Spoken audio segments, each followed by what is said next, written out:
esteemed faculty, and dear delegates. A very good evening to one and all. I, Dr. Rishikesh, feel privileged to welcome you all on behalf of the entire team at Emcure Pharmaceuticals. We at Emcure are proud to present No Thrombosis Live Inbox, our highly acknowledged scientific program dedicated to exploring the multifaceted landscape of interventional cardiology. This program serves as a bridge between knowledge and practical application, aimed at equipping us with the tools needed to enhance the lives of those affected with the cardiac diseases. I take this opportunity to extend a warm welcome to our course director, Dr. M.S. Hiramat sir. Sir is director at Cath Lab Ruby Hall, Pune, President CSI 2017, Program Chair CSI Conference 2016, Convener National Interventional Council of India CSI 2004 to 2006. Sir has proctored many interventional cardiologists and has given live courses across the globe. He has great experience in peripheral angioplasty, including legs, iliac, and carotids. And he has also participated in some groundbreaking clinical trials. Dr. Hiramat sir couldn't join today. He called me yesterday and conveyed that due to some family commitments, he may or may not be able to join today's program, but he suggested not to cancel the program and requested moderators to take the program ahead. Accordingly, our respected moderators will guide us in today's program. Our distinguished moderators, Dr. Vidyut Jain sir and Dr. Vishal Sharma sir, are poised to share their knowledge, insights, and practical wisdom to empower us in the fight against the global health challenge of cardiac diseases. It is an honor for me to introduce our distinguished moderators for today. Dr. Vidyut Jain sir is consultant cardiologist at Choitram Hospital and CHL Hospital, Indore, National Vice President CSI 2008 to 2012, faculty in ACC, TCT-CAP, ISCUS, CSI, and IAE. National Convener, Hypertension Sub-Council of CSI 2016 to 2018, EC member and Joint Secretary at Indian Academy of Echocardiography 2008 to 2010. Sir is Scientific Council member, Asia Pacific Society of Cardiology 2006 to 2012. Sir is editorial board member of Asia Pacific Journal of Cardiology, Indian Heart Journal, and Journal of Echocardiography. Sir is abstract reviewer Hypertension for European Society of Cardiology conferences between 2017 to 2023. Sir is also principal investigator in 17 international phase 2 and phase 3 trials in cardiology. Sir has also 38 publications and chapters in books to his credit. Thank you, sir, for joining today. Let me honor to welcome our second moderator, Dr. Vishal Sharma sir. Sir is interventional cardiologist and associate professor of cardiology in UN Mehta Institute, Ahmedabad.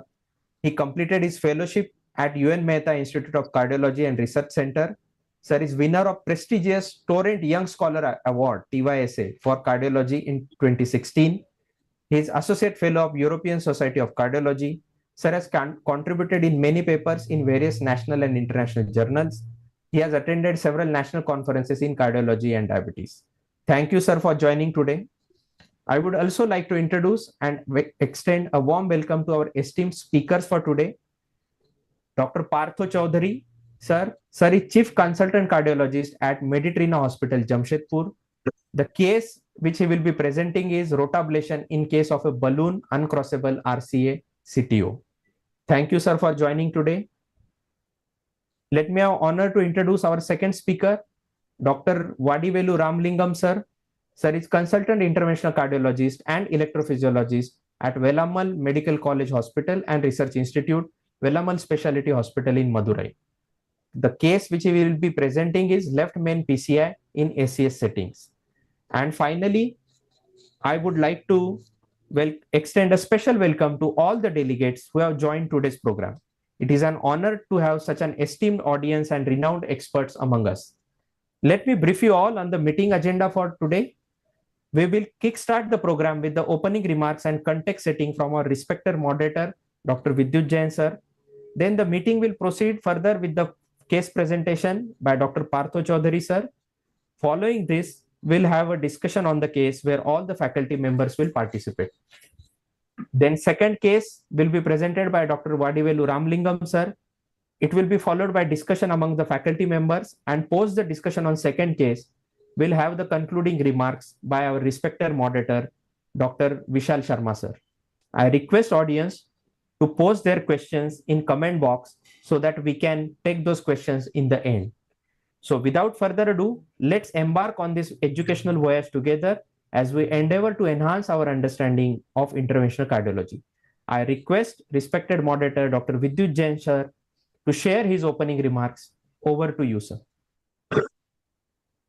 Okay, can I start? Yes, sir. So thank you very much. I extend my thanks to Emcure Medical Division, who have continued this interesting program for, I don't know, for a long time, but I also presented a case about a year and a half back. So maybe this program is going on very well. I wish them all best because you are continuing the enthusiasm and putting all our younger and senior cardiologists on this forum to share the knowledge among each other. And I'm sure that today also is one of the interesting, both the cases are very interesting and very challenging. The first case, which will highlight the issues of how to manage the cases of uncrossable CTOs. So Dr. Partho Chaudhary is going to present this particular case. So dear friends, I must welcome Dr. Partho Chatterjee for doing this exceptional case, which you come across in your clinical practice and you are left with sometimes no choice and you have to find out what is next choice. So this is what he has done. So Dr. Partho Chaudhary can come forward and present his case, please. Dr. Partho Chaudhary is welcome to present his case. So please unmute yourself, Dr. Partho, sir.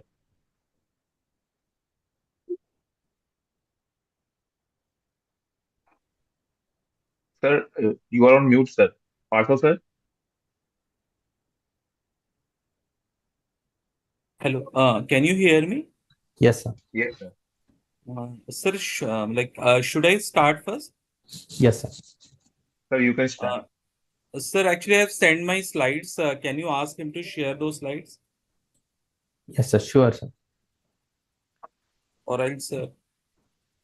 Jay, can you share the screen? Sir, just I have kept the file on download because it's a very heavy file, so it's taking time. So meanwhile, sir, you can start from your screen. It is possible.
With permission from वो our slide share कर दीजिए ना. moderator, Dr.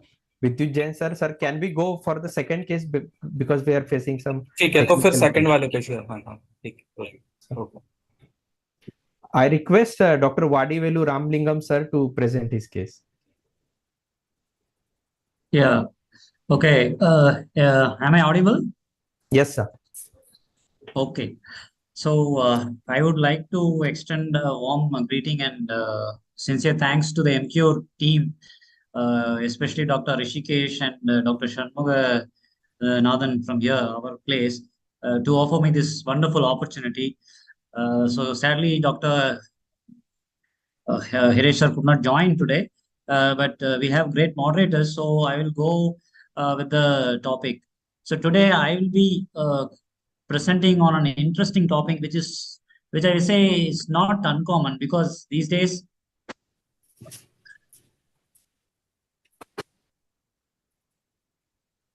so this is a patient presented with left main occlusion in an acute coronary syndrome setting, right? So this is the brief history of the patient. He's a 50-year-old gentleman, hypertensive since last 10 years on irregular treatment, heavy smoker, presented with recent onset crescendo angina since last 2 days, but that has worsened to class 4 rest angina, and that has been increasing in severity since last 4 hours associated with sweating. Interestingly, the first ECG taken in the ER didn't show much ischemic changes, but after 40 minutes into presentation, the patient has been initially loaded and given heparin and treated as unstable angina. But at 40 minutes of presentation, patient became very hypotensive and his chest pain worsened, and he developed very dynamic changes, diffuse ST depression 5 mm, and with corresponding ST segment elevation and AVR. And echocardiogram, EF was around 35% with RWMA both in LCX and LAD territory. Okay, he was the trope was strongly positive, and he was tachycardic, tachypneic, and he was in shock 80/50. Lactate was raised to 0.5, and he had crepitations, right? So with the diagnosis of left main occlusion, or I can say it is a posterior wall MI. This is the angiogram. Hope the slide quality is okay. So you can see the distal left main, the mid shaft. From mid shaft, there is an. I'll just use the laser pointer so that it will be very clear. You can see here the distal left main is occluded, and the occlusion is extending into the LAD, and as well as the osteoproximal L6 is also occluded, and there is one flow L6 and the LAD system. Fortunately, this right RCA was a super dominant, and there was a retrograde filling of the vessel, right? So, now the option since this patient could have been considered for CABG, but patient was obviously in great cardiogenic shock, and the surgeon told that you can try and do some form of salvage for this patient, right? Because he was having COPD, and he was extremely obese, short neck, OSA, and all those stuff, So this patient was after consulting with the attenders and after high risk consent, this patient was taken up. So thrombosection was both LCX and LAD was wired, and gentle predilatation with a 2 mm balloon was done, and thrombosection was done both from LAD to left main and also from LCX to left main, and good amount of clots were aspirated. And ballooning ballooning of both LAD and L6 was done to establish the flow, right? But after predilatation and thrombosection, flow improved somewhat, but flow was much slower in the LAD than in the L6, right? So it's a no-brainer that this is a typical Medina 1-1-1 bifurcation disease at the left main system extending into LAD and LCX. And as per the topic, no thrombosis. This is a heavy thrombotic burden in left main, LCX, and LAD. So obviously, there is no question of provisional stent strategy here, and you can't leave the patient with POVA only, because nothing. POVA has done very little help. So you should go ahead and do some form of treatment that is going to establish the flow, right? So decided we will go ahead with what is called a step mini crash, because DK crash will be too much, because there is more thrombus burden. DK crash involves more step, and this patient was obviously crashing, right? So after predilatation, 3.5 DES was implanted from L6 with 2 or 3 strats into the distal left main, and it was crushed with 3.5 mm NC balloon in the left main. You can see here.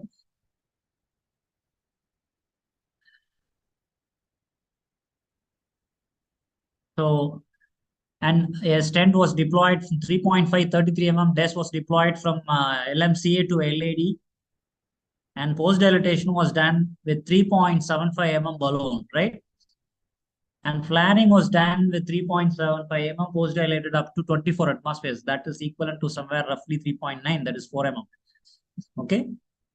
This is flaring, this is spot, but you can't complete all the steps at that point of time because patient, there was underlying pulmonary edema which worsened during the procedure and he got intubated. So I thought, I decided I will stop at that point with this step because flow was established in both LAD and LCX. Okay, you can see a TPA catheter right from the beginning.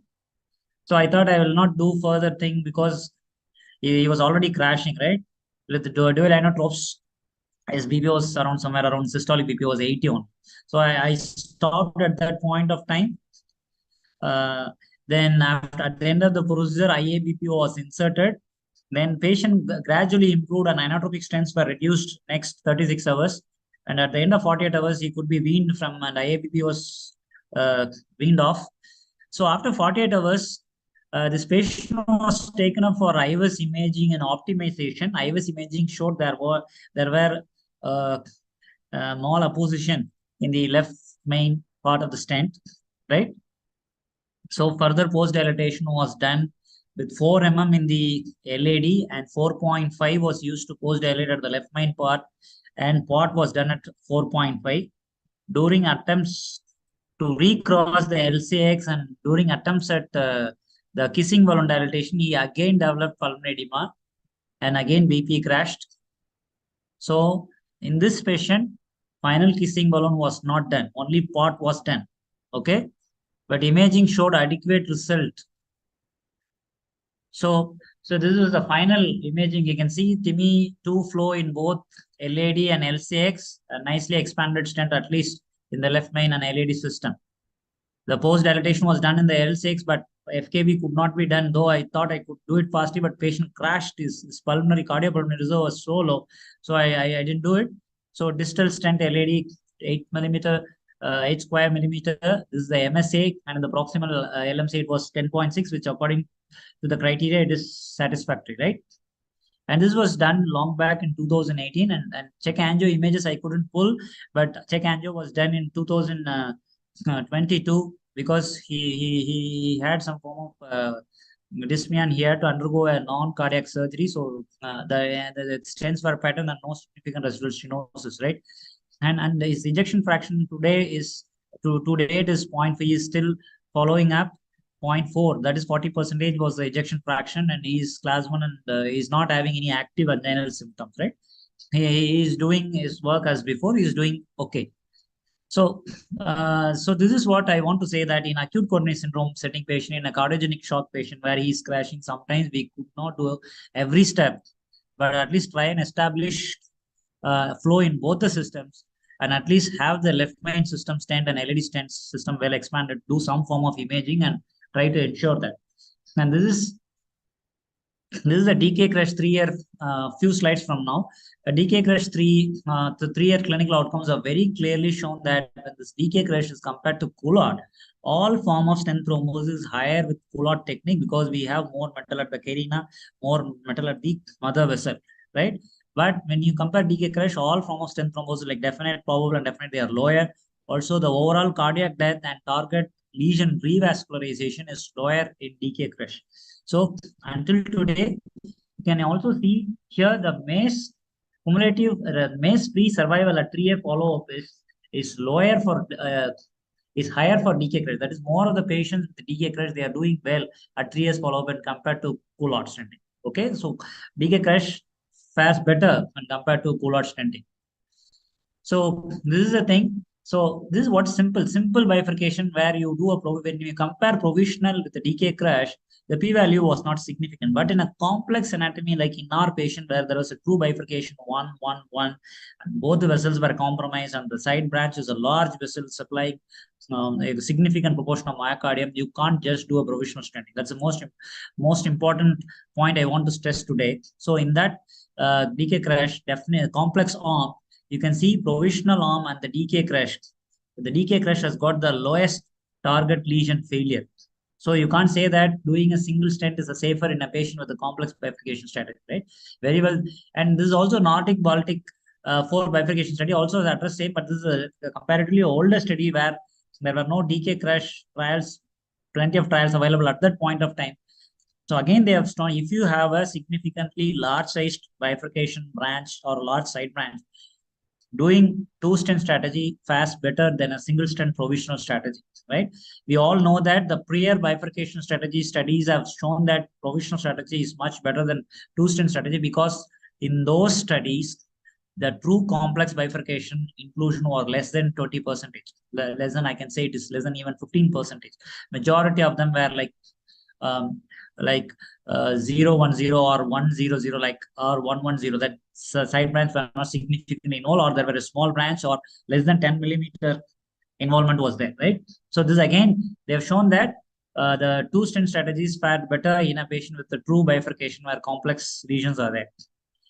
You can see in the first generation test, there again, there is a difference, but it is not statistically significant. But with newer generation test, you can see with provisional technique, the maze was 12%, whereas with 2-stent strategy, it was only 5.6%, right? So the binary restenosis provisional stenting was 20%, whereas the 2-stent stenting, it was only 5%. So this is my last slide.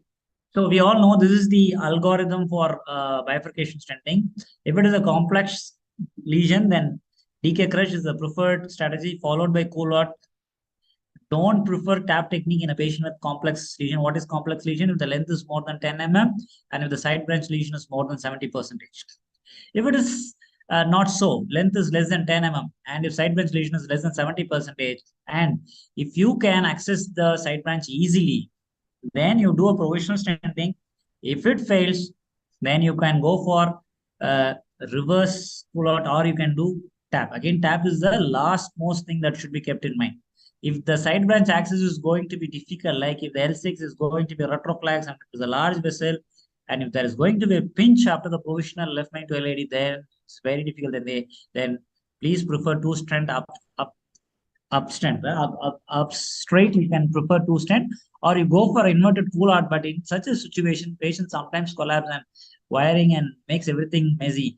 If so, you can consider straight away 2-stent technique. Okay, so imaging, preparation, stenting, optimization, and again imaging. This is the ideal way to go in any complex left main bifurcation, or even in straightaway left main bifurcation, right? So today, DK crush is the only technique that has to have a randomized evidence to suggest that it is better than a provisional approach, right? With this, I will end my talk. So we'll have some time for discussion.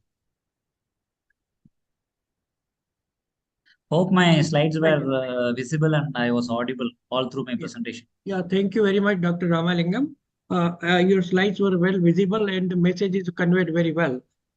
We did find that you had a challenging case with large thrombus burden, for which you did a thrombosuction and which helped the patient to at least get some benefit right there. Then you did you had another challenge of getting blood into the both. Well, you had issues of pulmonary edema while during procedure also. Even then, you succeeded very well. The only issue was sometimes we usually ask long-term mortality is high in this procedure. Even then, I have got data from you that it is 6-year survival rate, which is very good. And ejection fraction is around from 35 to 40%, something like that. That is also very promising. We had earlier studies like salvage study in which we had seen there are higher mortality in acute coronary syndrome, particularly left main. Then another study by Pellegrini also showed. But here in your case, you have done a good job and you did a good imaging also post-procedure. So then you realize what more is needed in modification of your stent. So with the help of your IVAS study, you could see something more is needed. And you did it well. And as you said, everything is not possible, but everything is possible. What is more important? Long-term survival, which I think you achieved. 6-year survival without any hospitalization, without any mass, is a good result. So, well, now I'll invite Dr. Sharma to talk about the DK crush technique and all those things. Dr. Sharma, please. Vishal Sharma, please. I think nicely done by. I think nicely done to Rangamangam. I think he has, in a crisis situation, he has nicely done the case. And as Vidyut Jain sir said, really nice to know that the patient had a very good follow-up at 6 years, despite the fact that we lost the kissing balloon inflation. Kissing balloon inflation, I think, is a very important step when you are dealing with crush, because once you've crushed the struts, and you will agree that opening of the struts again, the crushed struts, is really important. But and there was Timmy to flow also. But I mean, really nice to see that the patient has done really well for 6 years. Because even with crush technique, many would agree that if the kissing balloon inflation is not done properly according to the sizing being done by IVAS, the return rates are quite high. I mean, we at our center, at our institution, see, really high rate of return. So in that way, a really good result, I would believe. Another thing, just a point of concern, that when you're in a crisis situation, Dr. Ramalingam, I think stenting from left main to LED first would have been slightly better option. Although this is fair enough, but crushing the stent at that time, you can just stent the left main to LED, secure your left axis first, and then you choose your technique. Of course, DK crush has its advantages, but in, as you said, crisis situations, we are modifying our techniques. So I mean, it would always be better to stent the left main to LED, and then tackle the circ later on. It might be by a reverse culotte, or tap in such situation. Although, as you said, tap is not a very great technique, but yes, in crisis situation like yours, it can be used. I think the MCS, mechanical circulatory support, your patient was in shock. Little improvement that could have been done was inserting IBP upfront. Yes, sir.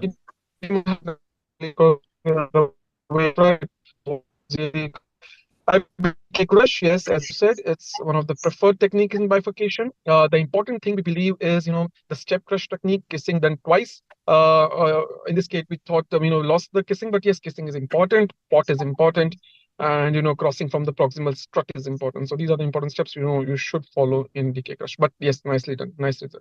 And good, yes, long-term follow. Thank you. Yes, sir. Yes, sir. Probably he is an exceptional patient. So as you told, this upfront IMP should have been done, but at that day, so I was the only cardiologist available.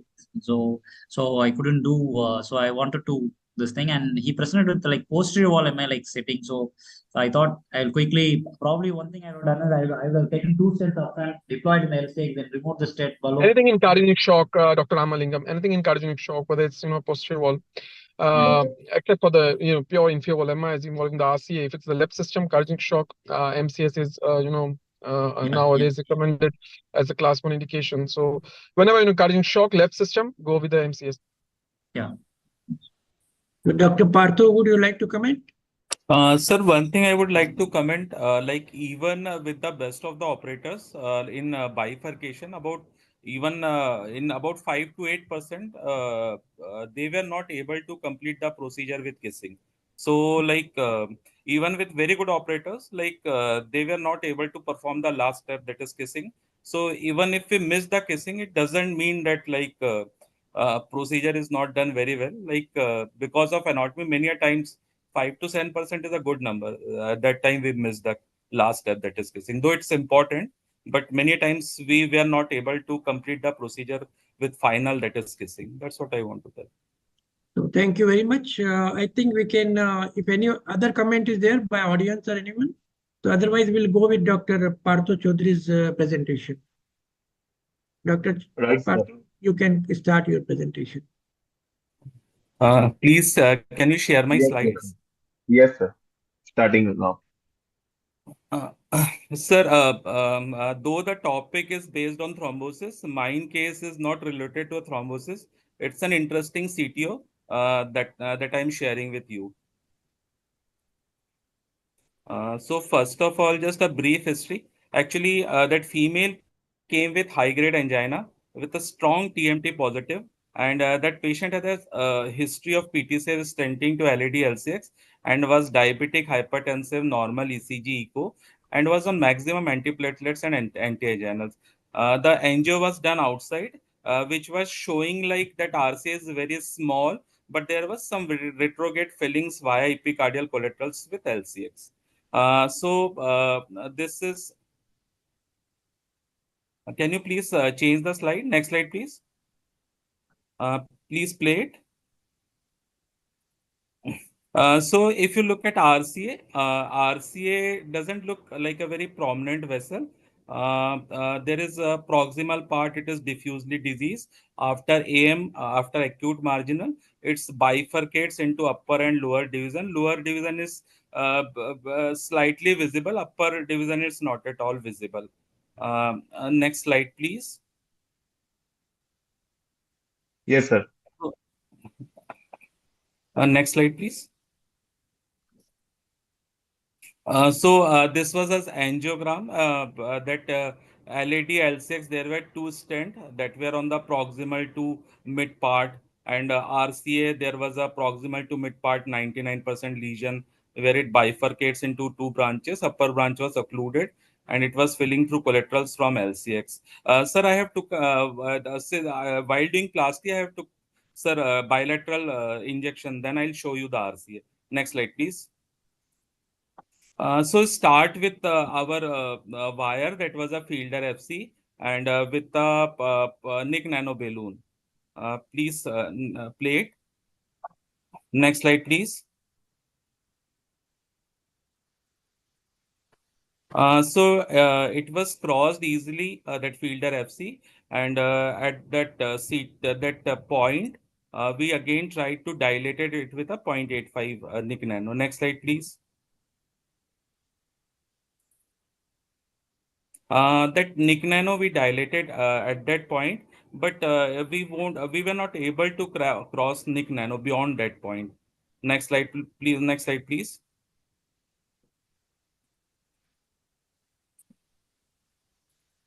Next slide.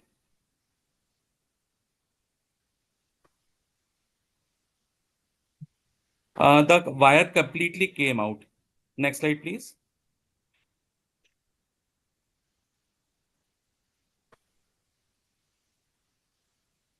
This is the lateral injection. Next, please play it. Where we can see a very diminutive vessels. Next slide. Play it, please. Again, we cross the lesion with the help of Fielder FC. Next slide, please. That Fielder FC easily crossed the lesion. Next slide. But the balloon was, we are completely unable to cross the balloon even with anchoring and all those techniques. Even 0.5 Nick Nano we are unable to cross. Next slide, please. Now, when we took dual injection, you can see it's a huge RCA. The wire was on the lower branch, and that upper bifurcation we are receiving epicardial collaterals from LCX. So this was a huge RCA. And, next slide, please. Now, what we did, we took the Fielder FC to the now what we did, we tried to exchange that Fielder. We took a microcatheter and we tried to change that Fielder FC with a rota wire. But the thing is that neither that microcatheter we were able to cross the lesion, nor that microcatheter was not crossing that lesion. Next slide, please.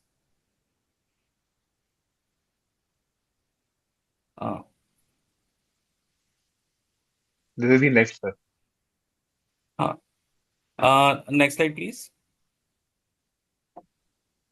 What we did, then we took directly rota wire and we directly crossed the rota wire into the vessel. Now this was 1.5 rota burr that we can show that puckering movements. We proceed gradually from proximal to distal slide.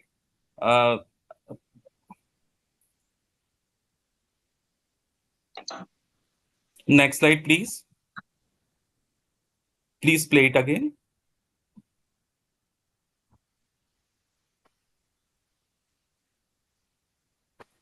Please play it.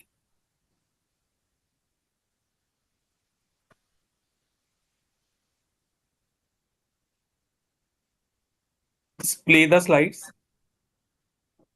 So it's a very 2 to 3 seconds video. Okay, next slide you can play. Just go back, because those slides are important. Back. Plate. Back slide. Please play it. Play it. It's a long slide.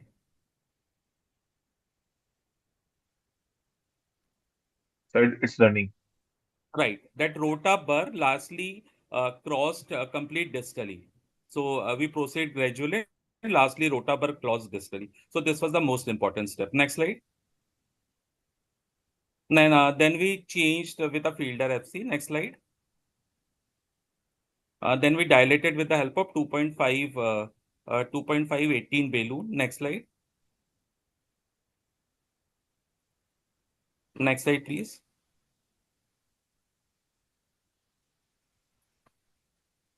After next slide, please play it. So once we did rota and completely dilated, the vessel become completely opened. Now we took put 2 wires in both the vessels, and we finished it off with a 2.548. Next slide, please. 48 stent. Please play it.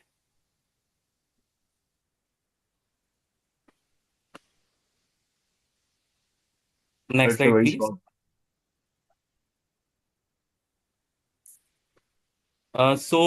This was a huge RCA which was opened with the help of a rota. And next slide, please. And this way we finished the procedure, sir. And now the thing is, what we can learn from this case. First is, though RCA was looking like a very looking like a very small vessel, it was a very prominent vessel. So first is, in this case, dual injection was important, so that we can know the true caliber of RCA. Second thing, we came across many such lesions where it is almost impossible to cross even with a Nick Nano or even microcatheter was not crossing the lesion. Here many a times in our setup, rota plays a very important part. And now, sir, thank you for your kind attention, and now the case is open for discussion. Thank you very much, Dr. Parthu. I think you did a nice job, and you did go through step by steps. So any lesion which is not well crossable, you tried all options like microcatheter, side branch anchoring, tried filter, but ultimately you were not able to push forward. And you took a chance with, of course, definitely, you tried to modify the lesion with the rotablator. Rotablator is a very old technique initially invented by David Ruth in 1980. Afterward, in 2005 onwards, it became a choice of the procedure in cases like what you had done. And definitely your success can be seen that there was no slow flow, there was no any other complication, and patients smooth. And most rightly you told, okay, we should assess such a occluded artery from opposite side injection. And we showed the actual anatomy of right coronary, which was missing in the integrate injection from the right side. And ultimately, what is more important, that because the rest of the artery was all right, so you took good care of the proximal lesion, and patient should definitely benefit from this particular thing. So now I'll invite Dr. Ramalingam to give his comment, please. Ramalingam, Dr. Ramalingam, please. Yes, sir. So excellently done case. Actually, it's a blessing in disguise that the balloon didn't cross, because if balloon would have partially crossed, the vessel would have dissected and devices could not be pushed. So if microcatheter couldn't cross, or if 1 mm didn't cross, then we take it as a straightforward sign that rotablation is mandatory in such patients. And one simple thing is AL 0.75 guide works beautifully for RCA, like such difficult angulated lesions or difficult lesions or CTO lesions. You please have AL 0.75 in your rack, because for RCA it gives a very good support. Because during that rota run, if you see that RCA was at one point it was buckling back. If you have that AL 0.75, it gives a robust. But for that, rest of the things are beautifully done. But RCA stent size was 2.5 or it's higher, because the vessel looks bigger. I think it's a bigger stent, or 2.5 stent. I I think it's 2.5 or 2.75 only. Okay, okay. So it would have been post-dilated well because Correct. proximal RCA in majority of the, there is Indian study and I'm a part of that study, and the It is proximal 3. yeah, proximal RCA size, the mean size of the RCA in human Indians is, we have an IVS based study where it shows it is around somewhere around 3.8. That's it, but True. it's a very beautifully done case and well opened. So, well, Dr. Vishal Sharma, would you like to give your comments? Yeah, nicely done, Dr. Partho. You identified the difficulty and the solution to the difficulty, calcium modification done beautifully. Just I think if IVUS would have been there, a little help of the size, as we were discussing, a little help on the True. size would have been there. True. Whenever we are dealing with such cases, a little IVUS help just to, because you have done such a lot of amount of hard work. At the end, you will just IVUS to see the sizes so that you can plot it nicely with this. And otherwise, nice result. Yeah. Thank you. So thank you, Dr.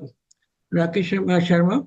Now, just to keep ball little rolling, Dr. Partho, sometimes we come across slow flow in such cases. So how do you manage slow flow and how do you prevent it also? Sir, for rotablation, sir?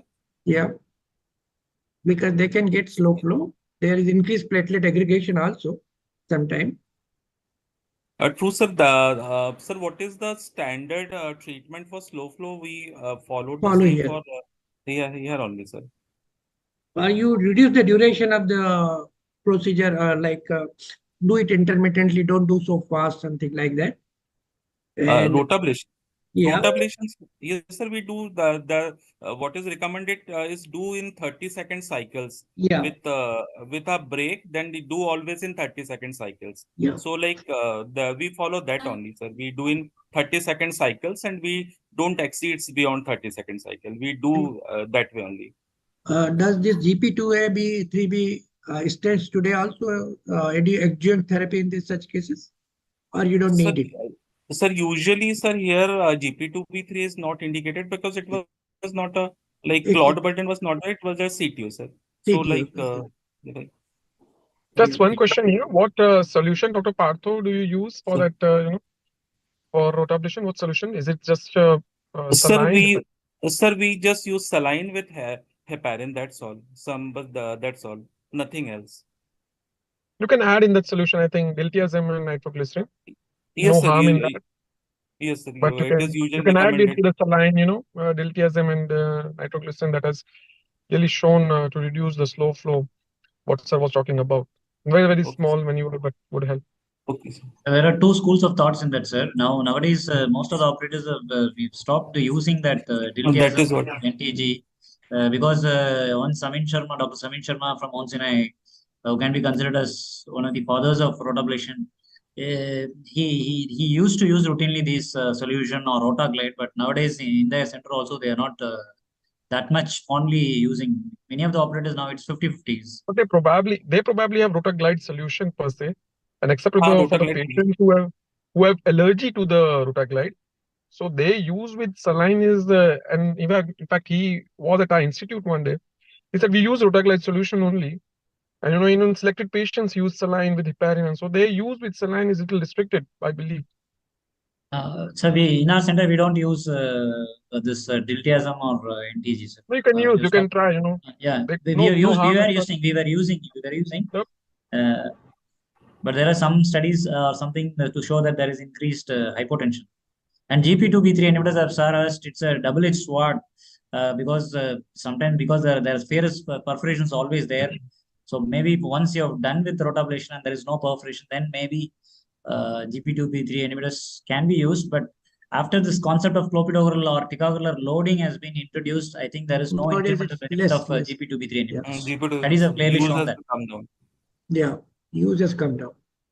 So anyways, now only 5 minutes left. So I'll request Dr. Sharma to conclude the session. Concluding remarks. Dr. Sharma, please. Yeah, thank you, sir. So very nice topics, Thank you, first of all, Emcure Pharma for, initiating such a, it was such a discussional thought. Everyone shared their views, and these are all, day-to-day issues which we face in our practice, right from the left main bifurcation case to the rotablation case, the troubleshootings, and we also saw the results. everyone participated really, wonderfully, giving their school of thoughts in each of the cases. And Emcure Pharma is really, I have been, presenting, as sir said, I do present this case, half a year back, and today as a moderator. So it is really nice to see, this going on. Takes effort, to gather people around. But keep this on, this keeps us motivated. We hear a lot of, in different parts of the country as well as outside, people practice differently. You get to learn always. It's so beautiful to see people, practicing differently and learning. Every day is a learning. So that's really nice from your side to, organize such stuff with such great operators. Thank you. Thank you all for your great participation. Thank you, Dr. Sharma. Thank you. Thank you, sir. I also feel Emcure is doing good job to collect the cases. This is really nice, different parts of the country, different techniques. You really learn a lot. And solution is there. So once we come to near solution and we learn from each other, that's what is the motto. And I think Emcure is encouraging everyone to come and join. I am sure this program is going on for a long time. Since I remember I presented about a year and a half back. So maybe it's going on and it will go on further. This is what is our, so keep the enthusiasm up. So Emcure team, kindly come forward. Thank you, sir. Yes, sir. So thank you, sir. We are nearly at the finish line, but before we conclude, let's express our gratitude to all who made this scientific program possible. I would like to express my sincere gratitude to our distinguished moderators, respected Dr. Vidyut Jain sir and Dr. Vishal Sharma sir, for sharing their knowledge and expertise with us today. I would also like to thank Dr. Partho Chaudhary sir and Dr. V. Ramalingam sir for their insightful case presentations. Your contribution has undoubtedly expanded our understanding pertaining to the cases discussed today. I would also like to thank our esteemed audience for their time, continued love and support for this No Thrombosis program. On behalf of Emcure, I extend my heartfelt thanks to everyone from sales, marketing and medical team at Emcure who have contributed to this program's success. Thank you all once again for attending and encouraging us. Good night and good time ahead. Thank you. Thank you very much. Thank you. Thank you, everybody.